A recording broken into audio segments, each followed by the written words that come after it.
Hey, it's Bill in Virginia, and welcome back. Today, I am going to be finishing up and painting one of my HO scale industrial area buildings. I've had it in an unfinished state for over 2 years now. So I am taking what I think might be the easier one to start with. And what I've got is a building called Middleton Mills from Railway Design Associates. I bought this off of eBay a long time ago when I was doing the second section on the HO scale layout. Put it together, and that's about all that I did. You know, I got the basics. I got the walls up. I got the basics of the roof put together. I did paint all of the windows on the spur. The black strips are the tar paper for the roof, and that's about it. Now, I did take the model and I spray painted it with just sort of a dark brick red, just an overall spray. And you know what? That's not gonna work. What I'm gonna do is I will do the tamp method like I've been doing on the end scale layout buildings. Give it a lighter color. Once I get the building repainted, I'm going to come in and I will put the windows in because those are all painted. I did those on the spur. I'm going to then come in and I am going to start to work on the roof. I'm going to make the roof removable. So I'm going to find out where it lines up on the back side, put a couple of strips in here just so that I latch onto the roof, just to kind of hold it in place. And you know, I'll be painting. I've got some of the doors and different things that are in position I will take care of. Where the building has a seam where it came together as two different parts of kits, I've got these left over from an end scale trestle. So I'm going to make just some piping that kind of makes it look like that and hides that seam a little bit. I'm going to come in with this one, and I'm also going to make a second floor. I'm going to leave a little gap, like a little shadow box in the middle, so that probably can come back in and light these at some point in time. Also, by putting a floor in, I can have a few bits of odds and ends and some photographs along some walls to make it look like there's an appearance of a building that's actually being used for something. You know, I can put in some HO scale figures. Once I put the windows in, and I put the you know, the glazing in behind it, the acetate sheets, and we'll put in blinds and different things in different areas to give it a good worked in appearance. You know, the architecture of the building is really pretty cool. You know, at least on these areas here, you know, I'm going to have the ability of different color on here. Maybe a slightly different color here, have the trim over the doors and windows I can paint. Some really ornate features up here that even though they're brick and it's an industrial building, you know, I can still use some different shades of white and some greens probably, just to kind of make it look like at one point in time anyway, the owners were proud of this building and they made it look pretty nice. You know, some nice design work went into this. So that's what I'm doing today, and I'm going to get started here, and I will show some of the things as I go, especially on the painting of the building, gluing the windows, not so much, getting the roof aligned, not so much, putting the roof stuff on, yeah, we'll do that one, so more to come. Time to get started. So my basic palette of colors for this particular paint job, using basically a white wash, a burnt sienna, a country red, and then burnt orange. I also have some other colors over in this area so that I can mix it up, different buildings, different mixes and blends of color. But what I'll do is just take a little foam, piece of foam like a sponge, and I'm going to dab it, mix it up, and then start applying it to the side of the building. I don't have to be super neat. I don't want to get it to be too thick, so just load up the foam pad and just start blending it in. as I work, it will take on different shades, different colors, and go, and I can take some different reds, oranges. You don't want to put it on too thick too early anyway. You want to make sure that you got plenty of ability to work it later. And as you tap it and work it into the crevices and some of the facial work, you can see it's already starting to take on some different colors. So that's not too bad already for an old brick type red. Come back in. Make sure I tap it fairly good to get in different directions so that I'm getting in and under brickwork and around it. And then I'll kind of get this going. And you just kind of make it so that you're still some different colors. There. So that doesn't look too bad. So I'm going to make sure I got all of it done.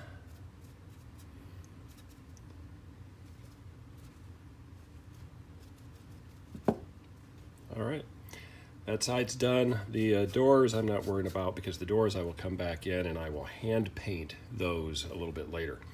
Now I'm just going to do the rest of the building. Then we'll take a look at it. All right, wall painting is done, at least for now. So I've got everything pretty well covered. The color I like, I'll let it dry. And then I'll come back in, and if I need to do any touch-up anywhere, I will. But I want it to have some of that sort of a splotchy look in areas. And just to kind of make it look like, it's an older building. It's got a variety of colors to it. Yeah, I think that's going to work. I think that's going to look pretty good. So anyway, we'll let this dry, and then actually the next step, rather than putting the windows, is going to be coming in and doing some of the detail painting. And I've still got a few spots around some of the windows I got to get paint into. Looks better.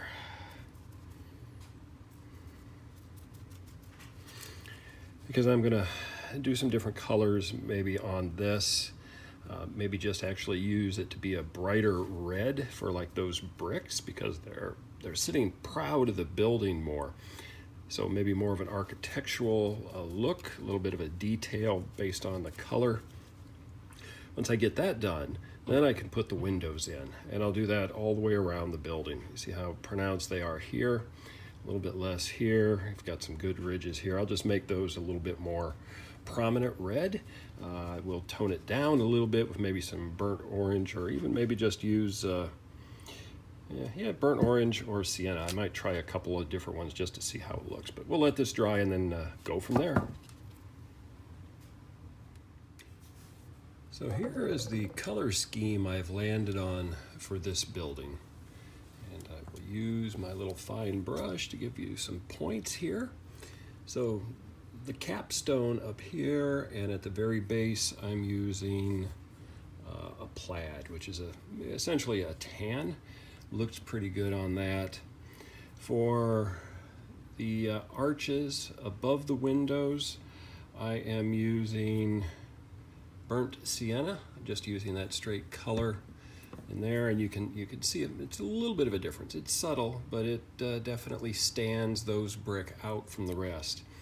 And then for the areas that are red, I am using tomato red.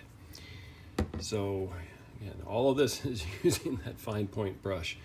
So a little bit of that tomato red right up near the top on that denting, however you want to call it, detail.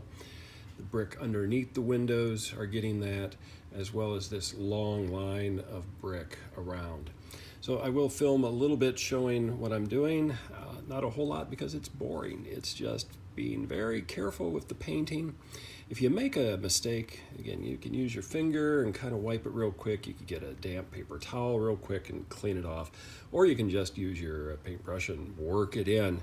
It just gives it a little bit of a different shade in other areas. But if you take your time, the effect is pretty good. You know, it makes it look decent.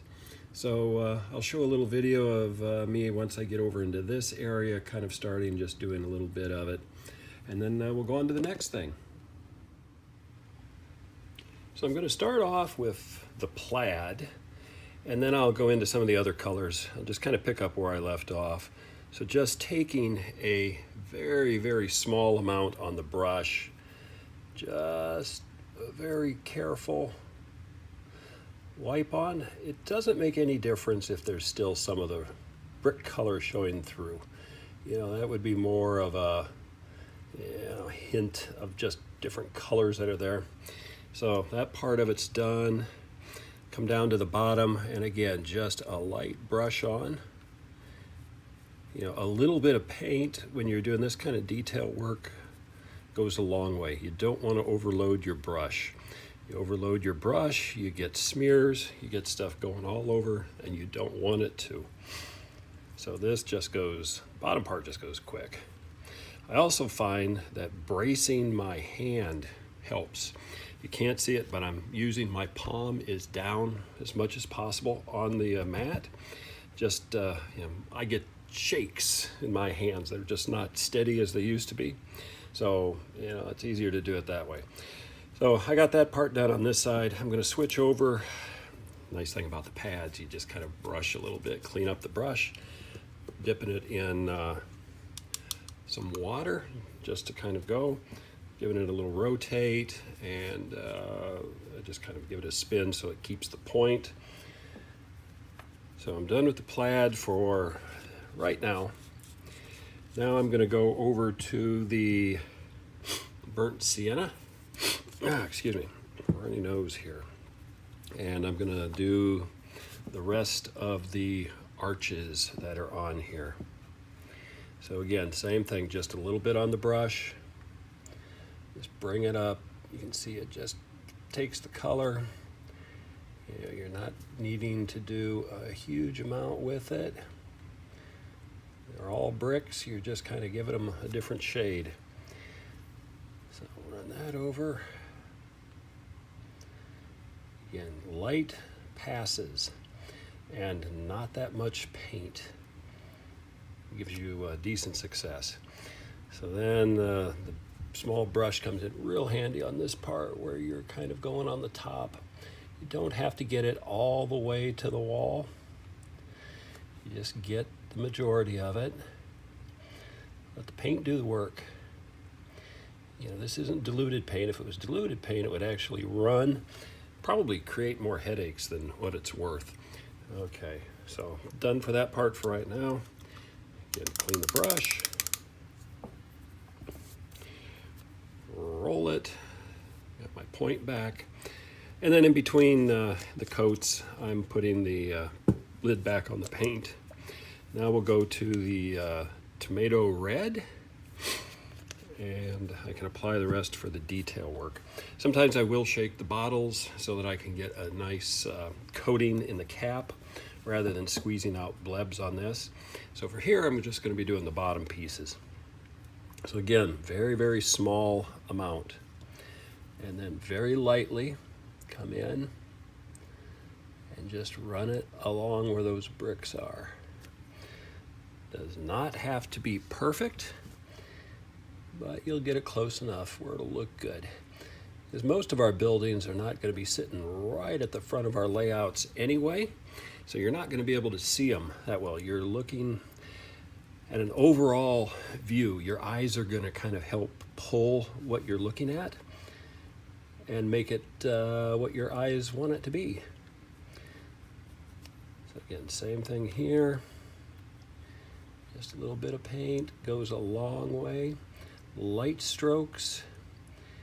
You can kind of do a little dab once it's on. That will actually get the paint up a little bit.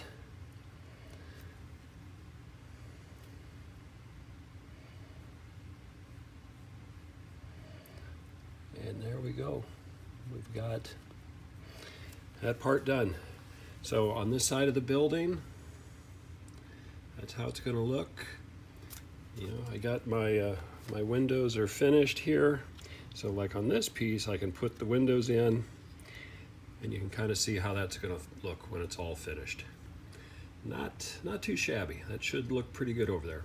So what I'm going to do is I'm going to continue to do my painting across the rest of the building, and I'll come back and show some stuff once I get to this part of the this part of the painting, because I'll be doing a little bit different for the doors, a little bit different on the detail work up here, probably using that red in kind of some of those brick areas and then some of the tan, but we'll get to that after a while.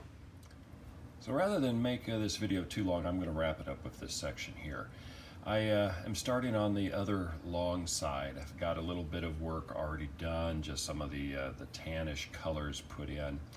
And then I started on the doors. And what I found with the doors is that when I painted the building, I had a lot of interesting effects on the doors where I had used the tap method, and I had some texture on it that looked pretty good.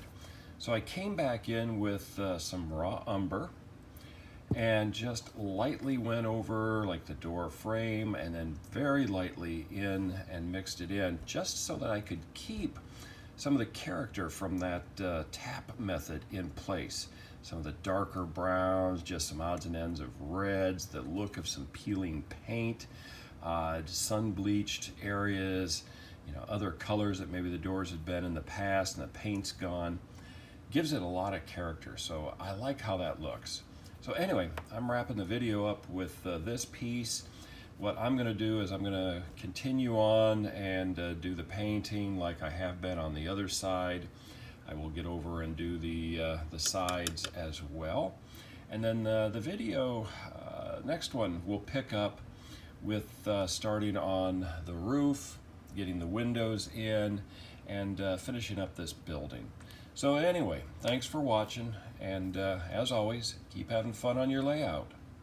Talk to you soon.